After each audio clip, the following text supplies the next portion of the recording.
Bismillahirrahmanirrahim. Assalamualaikum warahmatullahi wabarakatuh.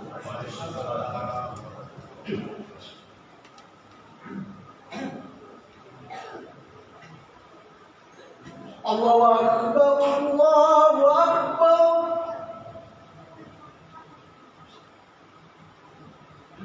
Allahu Akbar, Allahu Akbar.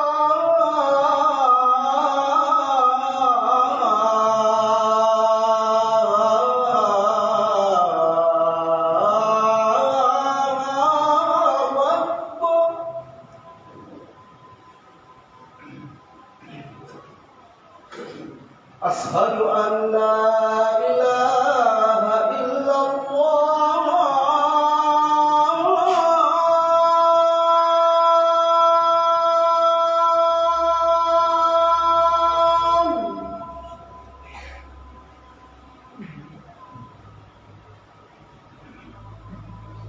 Asyhadu an la ilaha illallah.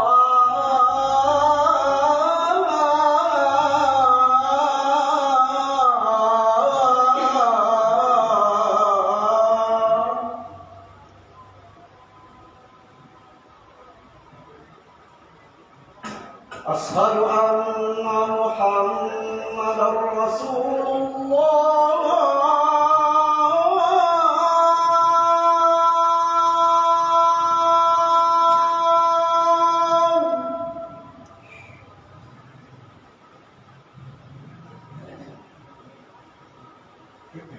Asyhadu anna Muhammadar Rasulullah.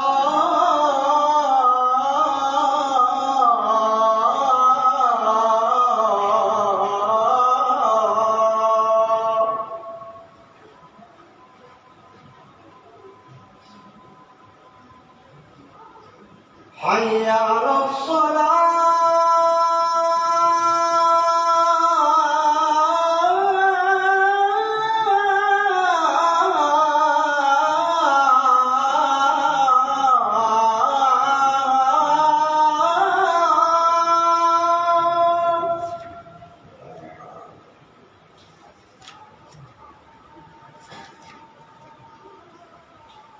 Hayya 'alas shalah.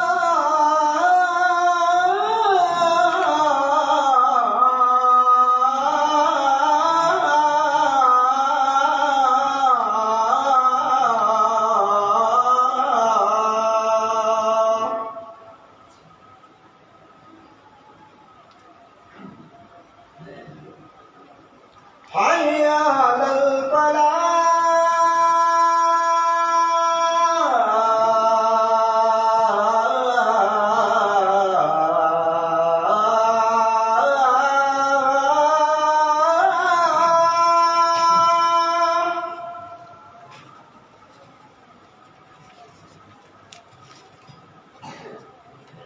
Hayya 'alal falah.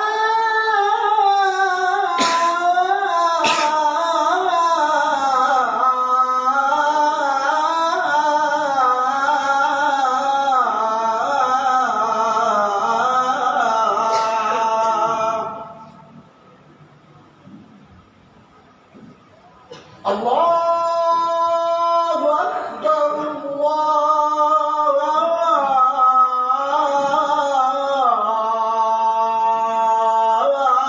Allahu Akbar.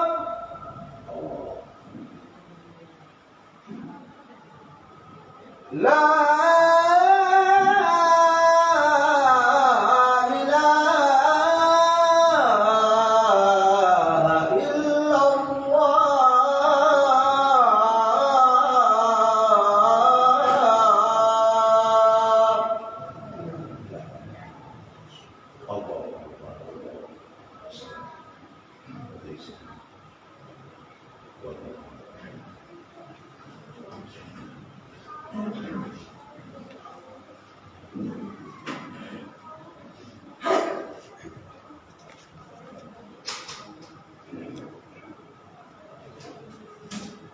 Alhamdulillahilladzi asra bi 'abdihi lailan minal masjidil haram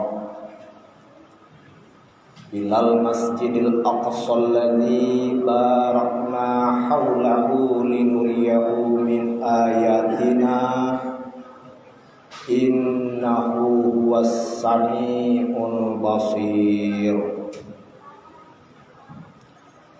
Asyhadu an la ilaha illallah wahdahu la syarika lah wa asyhadu anna Muhammadan abduhu wa rasuluh. Allahumma shalli wa sallim wa barik ala Muhammad wa ala alihi wa sahbihi ajma'in wa man tabi'ahum bi ihsanin ila yaumiddin, amma ba'du. Faya ayyuhal muslimun al-hadirun, inni usikum wa iyaya bittaqwallahi faqad fazal muttaqun. Ya ayyuhalladzina amanu taqullaha haqqa tuqatih wa la tamutunna illa wa antum muslimun. Qala Allah Ta'ala fil Qur'anil Karim, a'udzu billahi minasy syaithanir rajim. Bismillahirrahmanirrahim. Wa laqad ra'ahu nazlatan ukhra inda sidratil muntaha indaha jannatul ma'wa idh yakhsha sidrata ma yakhsha ma zagal basaru wa ma tagha laqad ra'a min ayati rabbihil kubra. Shadaqallahul azim.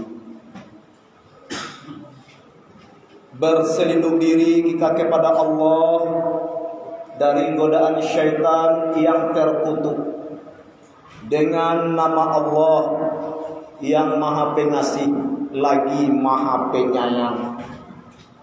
Dan sesungguhnya Muhammad telah melihat Jibril pada waktu yang lain, yaitu di Sidratul Muntaha. Di dekatnya ada surga tempat tinggal. Penglihatan Muhammad tidaklah berpaling dan tidaklah melampauinya ketika Sidratul Muntaha diliputi oleh sesuatu yang meliputinya. Sungguh Muhammad telah melihat sebagian tanda-tanda kebesaran Tuhannya yang sangat besar. Maha benar Allah dengan segala firman-Nya. Al-Quran surat An-Najmi ayat 13 sampai ayat 18. Bapak-bapak, saudara-saudaraku muslimin, jamaah Jumat rahimakumullah, marilah sejenak kita bertafakur, kita bertawaduk, kita mengingat Allah, menyerahkan sisi-sisi kehidupan, sisi-sisi waktu kita detik ini. Marilah kita ingat kepada Allah Subhanahu wa taala. Ala bizikrillahi tasma'innul qulub. Hanya dengan mengingat Allah, hati, jantung, jiwa bisa menjadi tentram. Memuja dan memujilah kita kepada Allah, dan bersyukurlah kepada Allah dengan semua nikmat dan rahmat yang telah Allah berikan kepada kita, berupa rahmat dan nikmat kesehatan, kesempatan, umur, usia kita masih diperpanjangkan oleh Allah, diberikan kekuatan lahir dan batin. Dan tidak kalah pentingnya nikmat yang sangat besar dalam kehidupan kita orang-orang Islam, orang-orang yang beriman, nikmat iman dan Islam. Syukurilah nikmat Allah tersebut dengan mengembalikannya kepada Allah Subhanahu wa taala dengan bentuk ibadah kepadanya, dengan bentuk ubudiyah, amal-amal kebaikan kepadanya, sehingga kita dapat melangkahkan kaki, mengayunkan tangan, hadir ke rumah Allah yang kita cintai ini, guna melaksanakan kewajiban sholat Jumat berjamaah. Ikhlas hati kita, rila hati kita iringi dengan kesabaran, perbanyakkan zikir dan doa kepada Allah Subhanahu wa taala. Mudah-mudahan Jumat kita diterima oleh Allah Subhanahu wa taala dan diberikan pahala yang berlipat ganda di sisinya. Amin ya rabbal alamin.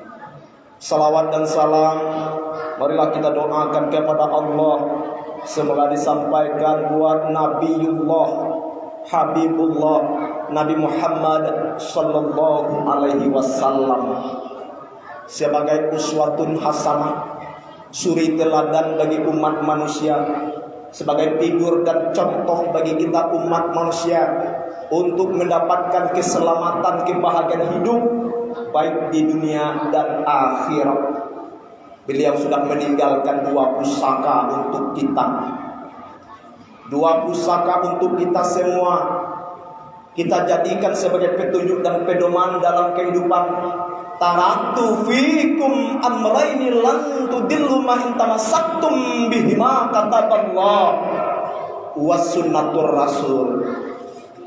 Telah aku tinggalkan dua pusaka yang tidak akan lapuk oleh hujan, yang tidak akan lengkang oleh panas, sekiranya kamu tetap berpegang teguh kepada keduanya, mengambilkannya sebagai petunjuk dalam kehidupan, hudal linnas, sebagai petunjuk untuk manusia, lan tudillu, tidak memberikan kesesatan kepada kamu, tidak memberikan kemudaratan kepada kamu, artinya memberikan keselamatan, memberikan kebahagiaan. Bihima kata Allah wa sunnatur rasul. Dua petunjuk itu adalah Al-Quranul Karim dan sunnah Rasul, adapun hadis yang telah ditinggalkan sebagai pedoman kehidupan kita bersama. Bapak-bapak, saudara-saudaraku muslimin, jamaah Jumat rahimakumullah. Hari ini tanggal 24 Januari tahun 2025 Masehi, bertepatan dengan tanggal 24 bulan Rajab 1446 Hijriah. Makin terasa dekat bagi kita bulan agung, bulan Ramadan, bulan yang penuh pengampunan, penuh keberkahan.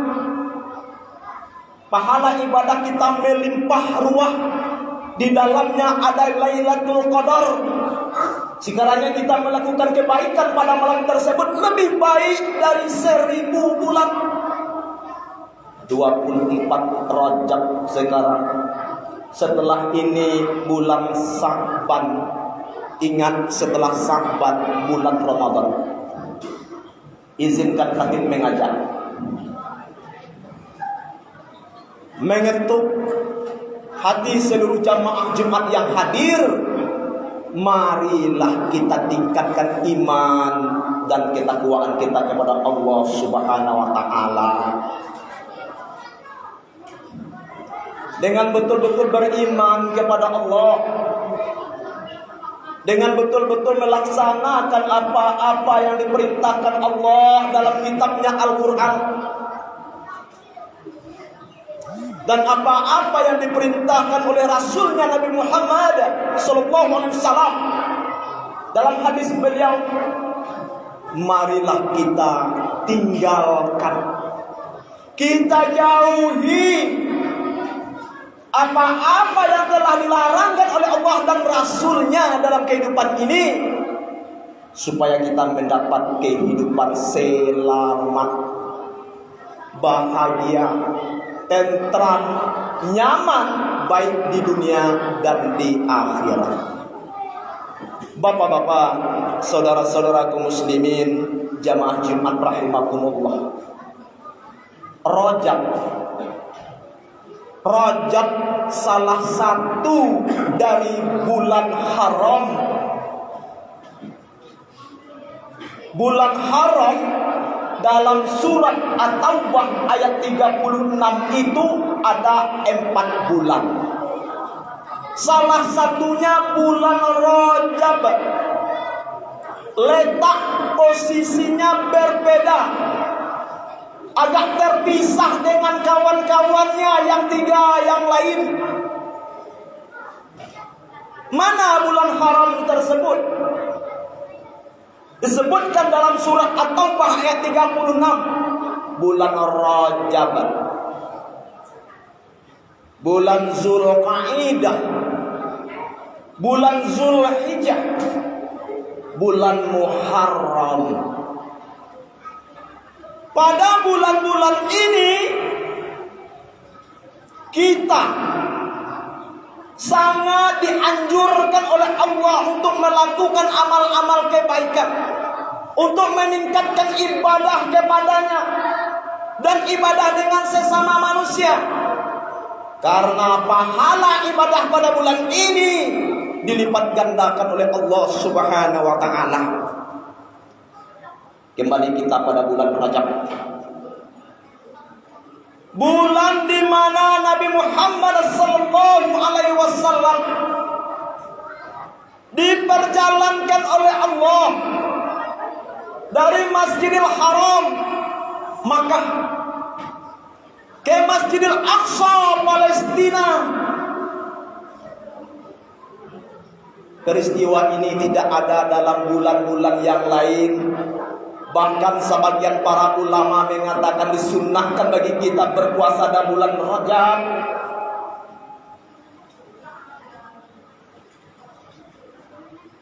Nah, dalam surat Isra, Bani Israil ayat 1 dijelaskan oleh Allah. Walaupun para ulama terjadi khilafiyah, perbedaan pendapat bahwa terjadinya Isra dan Mi'raj tersebut, ada beberapa pendapat yang berbeda. Tapi ingat, Isra dan Mi'raj itu betul-betul telah terjadi atas kekuasaan Allah Subhanahu wa taala pada tahun ke-13 dari kenabian Nabi Muhammad.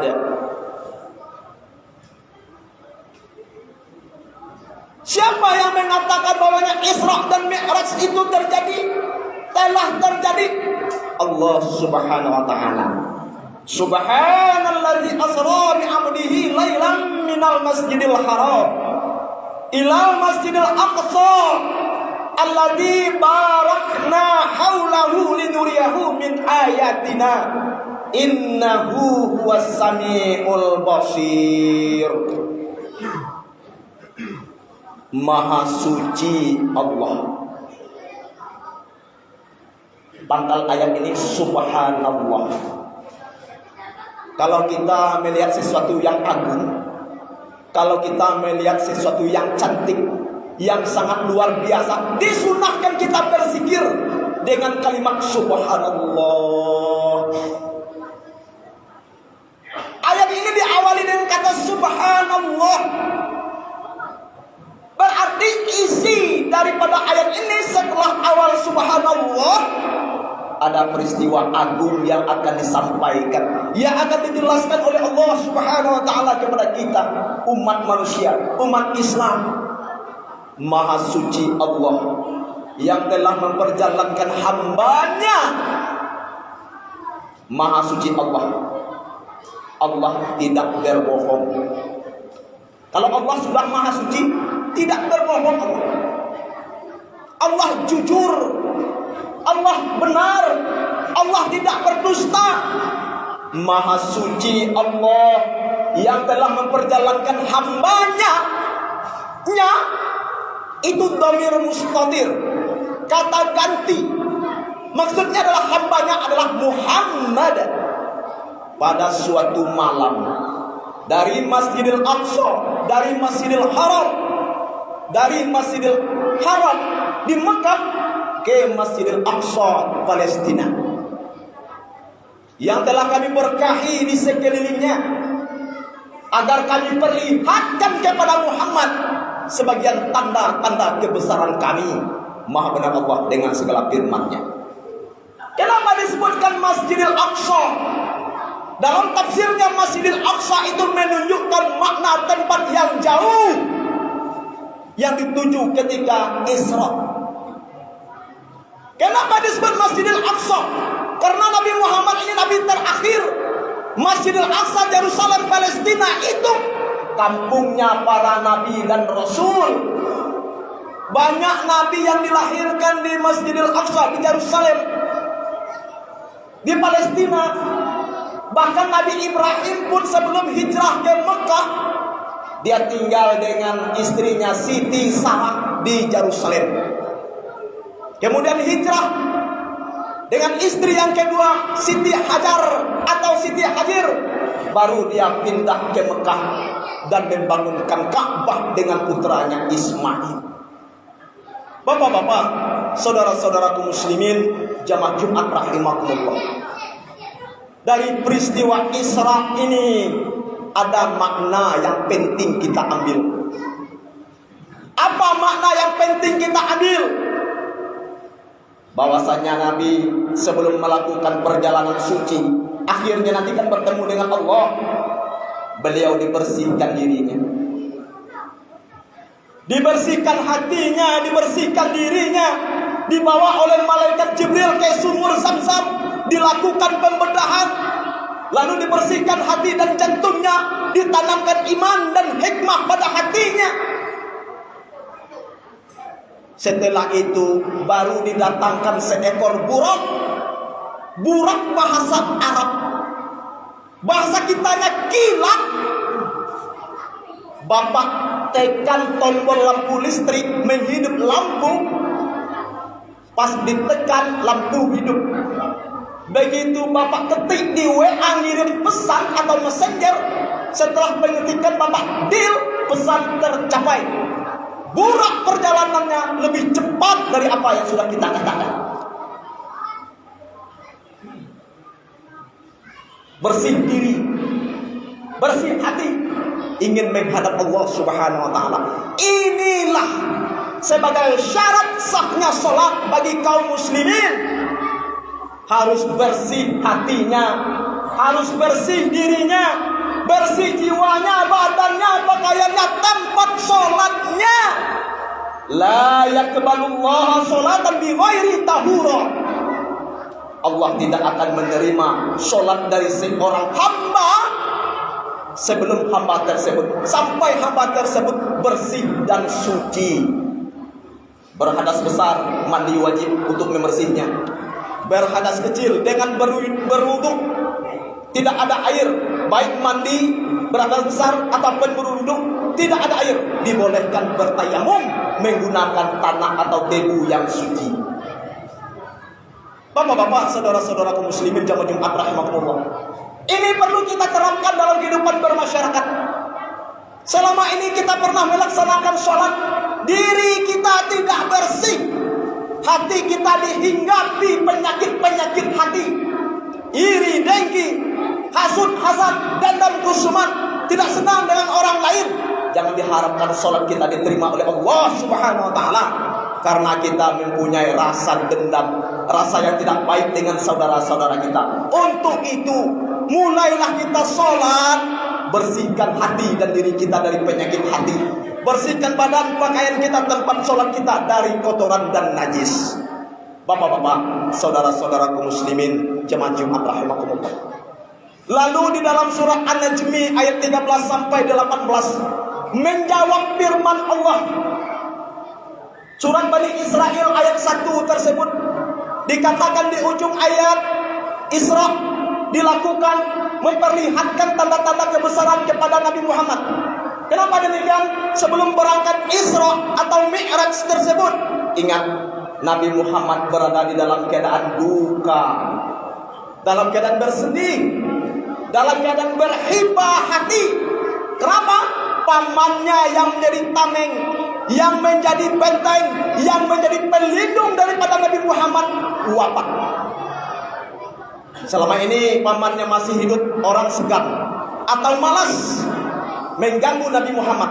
Sekarang pamannya sudah meninggal, pertahanan lemah, perlindungan tidak ada. Maka orang-orang Arab jahiliyah, orang-orang musyrikin Makkah memburu dan membunuh Nabi Muhammad. Ditambah lagi dengan istri tercinta, orang yang pertama sekali menganut Islam, orang yang pertama sekali bersahadat, Siti Khadijah. Bapak-bapak, saudara-saudaraku muslimin, seorang putri yang sangat terhormat, seorang wanita yang sangat disegani, seorang yang kaya raya, yang dermawan. Selama beliau masih hidup, apapun fasilitas dakwah Rasulullah dia penuhi. Habis harta pengusaha seorang Siti Khadijah untuk Nabi Muhammad berdakwah mengembangkan Islam ke permukaan bumi ini. Bahkan ketika wafat, sebelum wafat, ya baginda Rasulullah, ya suamiku, ya nabiku, ya utusan Allah, semuanya saya peruntukkan, saya sedekahkan kepadamu untuk mengembangkan agama Allah. Kalau sekiranya saya mati, junjungan perlu sedekah sumbangan dari saya, Siti Khadijah. Galikan kuburan saya, jadikan tulang belulang saya untuk menuju tempat dakwah tersebut. Keduanya sudah meninggal. Dia bersedih hati. Nah, untuk menghibur beliau, maka Nabi Muhammad diawali dari Hijir Ismail di Baitullah.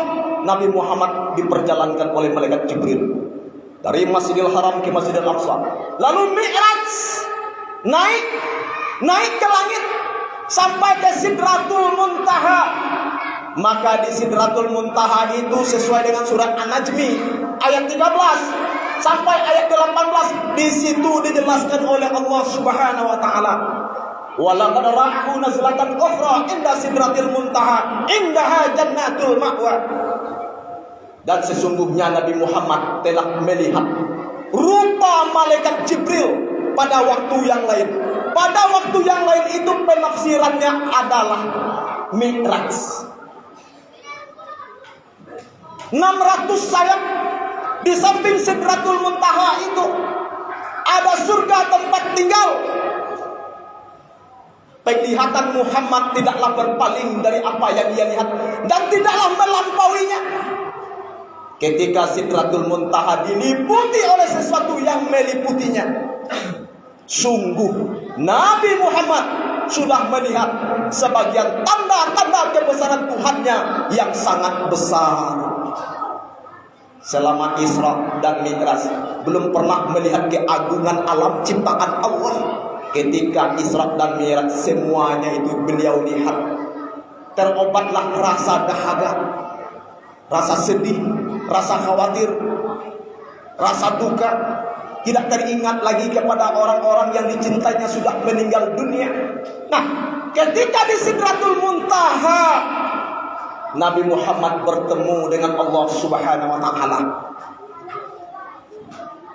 Dalam pertemuan tersebut, Nabi Muhammad mengucapkan at-tahiyyatul mubarakatus sholawatut thayyibatu lillah. segala kehormatan, at-tahiyyatul mubarakatus, keberkahan, kebaikan-kebaikan, kesejahteraan, keselamatan adalah milik Allah. Akhirnya dijawab oleh Allah, assalamu alaika ayyuhan nabiyyu wa rahmatullahi wa barakatuh. Keselamatan atas engkau Nabi Allah, Nabi Muhammad. Rahmat dan kesejahteraan selalu bersamamu. Nabi Muhammad orangnya sopan. Nabi Muhammad tidak angkuh. Nabi Muhammad orangnya sangat penyantun, penyayang. Ingat dia kepada umatnya, assalamu alaina wa ala ibadillahi sholihin. Keselamatan bagi hamba-hamba Allah, yaitu orang-orang yang saleh.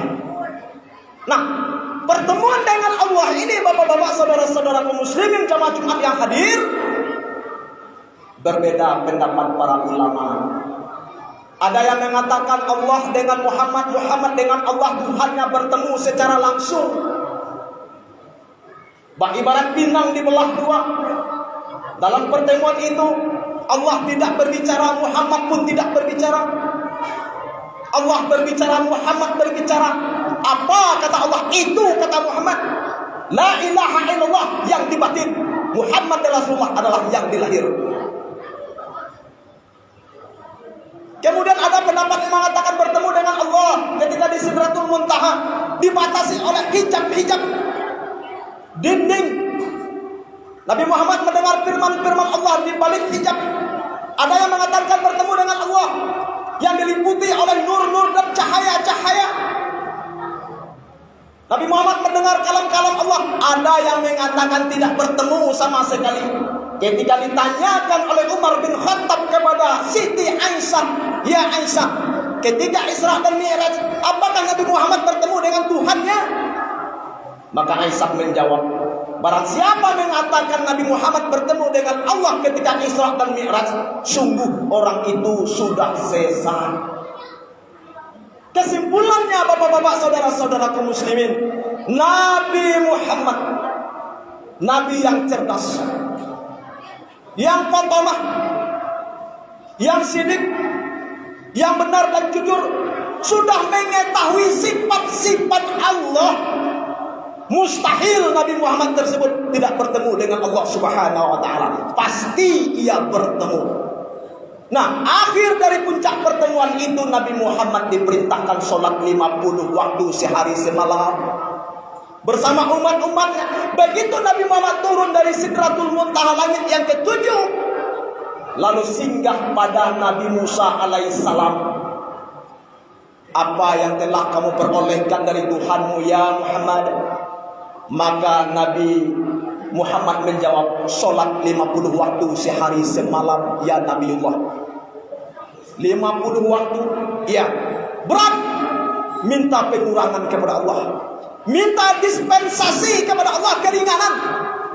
Maka Nabi Muhammad 9 kali naik ke Sidratul Muntaha, naik setentangan tempat khusus yang disediakan antara dengan kursi Allah di aras, minta pengurangan 9 kali. Makanya sholat 17 rakaat sehari semalam yang diwajibkan, yang ditetapkan itu 9 kali kita membacakan tahiyatul di dalam sholat tersebut untuk mengingatkan Nabi Muhammad setiap dia berbolak menghadap Allah, dia membacakan at-tahiyyatul mubarakatus sholawatut thayyibatulillah 9 kali. Akhirnya tinggal 5 waktu, turun sampai ke langit yang ke-6 bertemu dengan Nabi Musa. Nabi Musa mengatakan, 5 waktu ya Muhammad terlalu berat bagi umat engkau, minta pengurangan. Nabi Muhammad menjawab, bapak-bapak, saudara-saudara kaum muslimin, saya sudah malu, saya sudah gengsi kepada Allah. Awalnya 50 waktu diwajibkan kepada saya bersama umat saya. Setelah dimohonkan dispensasi kemurahan Allah Subhanahu wa taala, sudah dikurangkan, sudah tinggal 5 waktu sehari semalam. Sudah besar pengurangannya dari hal yang diwajibkan sholat tersebut. Saya sudah malu. Maka terdengarlah kalam-kalam Allah di dalam hadis qudsi, ya Muhammad, Sudah ditetapkan 5 waktu sehari semalam sholat, as-sholatul maktubah, sholat yang diwajibkan kepada engkau dan umat engkau. Tidak bisa ditambah dengan yang wajib lainnya sholat, dan tidak bisa dikurang. Sungguh pun engkau dan umat engkau mengerjakan 5 waktu sehari semalam, pahalanya sama dengan pahala sholat 50 waktu sehari semalam. Bapak-bapak, saudara-saudaraku muslimin, jamaah Jumat rahimakumullah, begitu pentingnya bulan Rajab, di mana sholat ditetapkan oleh Allah kepada kita. Maka khatib menghimbau kepada kita, sholat 5 waktu sehari semalam itu wajib hukumnya. Apa itu wajib? Apabila dikerjakan suatu perkara atau urusan menurut syarat. Apabila dikerjakan berpahala, apabila ditinggalkan berdosa. Sholat Jumat wajib sama dengan sholat 5 waktu sehari semalam. Janganlah sholat Jumat saja yang kita laksanakan. Marilah dengan sisa-sisa usia kita yang tidak menentu maut akan menjemput kita. Mari kita pelihara sholat kita, karena kita sudah beristri, karena kita sudah mempunyai anak, karena kita sudah mempunyai menantu. Marilah dengan Isra dan Mi'raj dalam peringatannya, marilah kita pelihara sholat 5 waktu sehari semalam. Mudah-mudahan bermanfaat. Barakallahu li wa lakum fil Qur'anil azim wa nafa'ani wa iyyakum bima fihi minal ayati wa zikril hakim. Innahu huwal ghafurur rahim.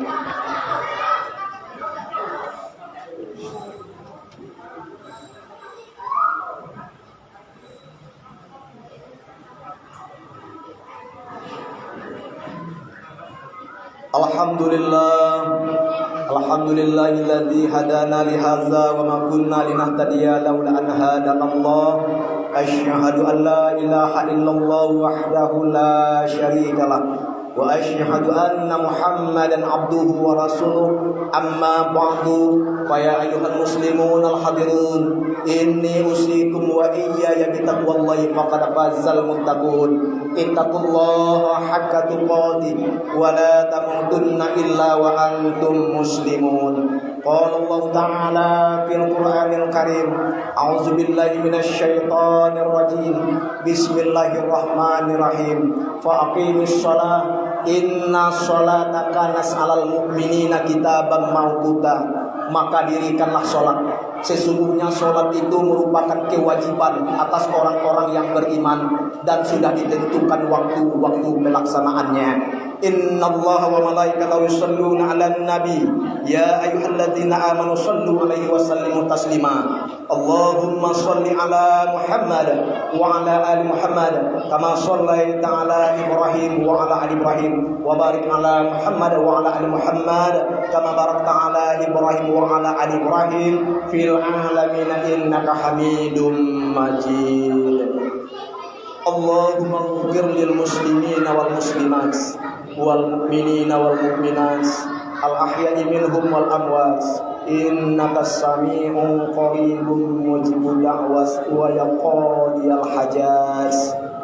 Allahumma zalamna anfusana wa illam taghfir lana wa tarhamna lanakunanna minal khasirin.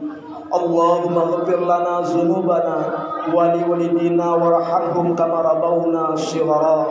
Allahumma rabbana hab lana min azwajina wa dzurriyyatina qurrata a'yun waj'alna lil muttaqina imama.